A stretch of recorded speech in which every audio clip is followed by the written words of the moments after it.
안녕하세요. 디지털 안전지킴이 시니어 정보통입니다.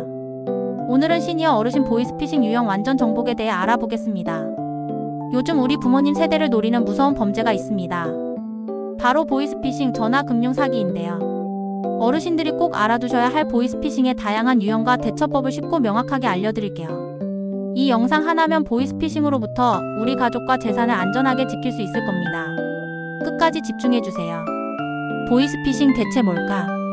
보이스피싱은 보이스와 피싱의 합성어예요. 전화 목소리를 이용해서 사람을 속여 돈을 가로채는 범죄를 말하죠. 예전에는 어눌한 말투의 외국인들이 많았지만 요즘은 아주 능숙한 한국말을 쓰는 경우가 대부분이라 구분하기가 정말 어렵습니다. 하지만 몇 가지 특징만 잘 알아두면 충분히 막을 수 있어요. 가장 흔한 보이스피싱 유형 4가지. 이제 어르신들을 가장 많이 속이는 대표적인 보이스피싱 유형 4가지를 알려드릴게요. 첫 번째, 정부기관 사칭형 당신 계좌가 범죄에 연루되었습니다. 가장 많은 피해를 발생시키는 유형으로 범죄자들이 경찰, 검찰, 금융감독원 등을 사칭해서 전화를 걸어요. 주요 멘트로는 홍길동 씨 명의의 계좌가 불법 자금에 연루되었습니다. 지금 당장 돈을 안전한 계좌로 옮기지 않으면 구속됩니다. 저금리 대환 대출을 위해 기존 대출금을 상환해야 합니다. 핵심 특징은 겁을 주고 당황하게 만듭니다. 심리적으로 압박해서 정상적인 판단을 못하게 해요. 절대 통화 내용을 외부에 발설하지 말라고 합니다. 가족이나 지인과 상의할 시간을 주지 않으려는 겁니다. 안전 계좌 이체를 유도합니다. 정부 기관은 어떤 경우에도 돈을 이체하라고 요구하지 않습니다. 기억하세요. 수사기관이나 금융기관은 절대 전화로 돈을 보내라고 하거나 개인 금융 정보를 묻지 않습니다. 이런 전화를 받으면 100% 사기입니다. 두 번째는 자녀 지인 사칭형 메신저, 피싱으로 아들, 딸, 손주를 사칭해서 문자메시나 카톡을 보내는 거예요. 메신저 피싱 사례를 살펴보면 엄마, 나 핸드폰 고장났어. 급해. 엄마, 나 핸드폰 액정 깨져서 고쳤는데 보험료가 급해. 아빠, 지금 중요한데 문자로 인증해줘. 지금 급하게 돈 보낼 때가 있는데 엄마 아빠 계좌로 좀 보내줘. 내 카톡 정지돼서 3번으로 보냈어. 등의 메시지입니다. 핵심 특징은 긴급한 상황을 내세웁니다. 지금 당장 급해라는 말을 자주 써서 빨리 돈을 보내게 만듭니다. 연락이 안 된다고 합니다. 전화는 받지 못하고 문자로만 대화하려고 합니다. 개인 정보를 요구합니다. 신분증 사진, 계좌 비밀번호 등을 요구하기도 합니다. 기억하세요. 자녀나 지인이 돈을 요구하면 반드시 전화를 걸어서 본인인지 확인해야 합니다. 문자로만 답하거나 연락이 안 되면 일단 의심하세요. 3. 택배경품 당첨 사칭형 택배가 반송되었습니다. 확인하세요. 진행자 비교적 소액이거나 개인정보를 노리는 유형입니다. 주요 멘트는 고객님, 택배가 반송되어 주소를 확인해주세요. 백화점 상품권에 당첨되셨습니다. 확인하세요. 교통위반 벌금이 있습니다. 링크를 클릭하세요. 핵심 특징.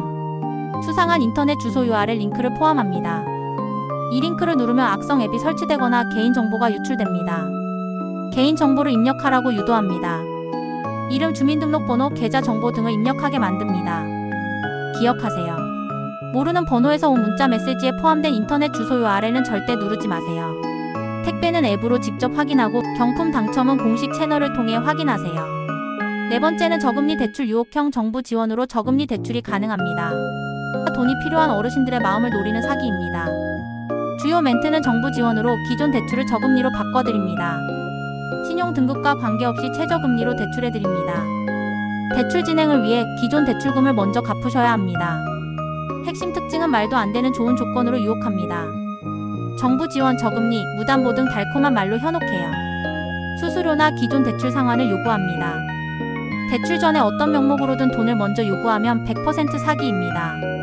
대포 통장 개설을 유도하기도 합니다. 기억하세요.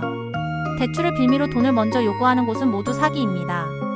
제도권 금융기관은 절대 대출 전에 수수료나 선이자를 요구하지 않습니다.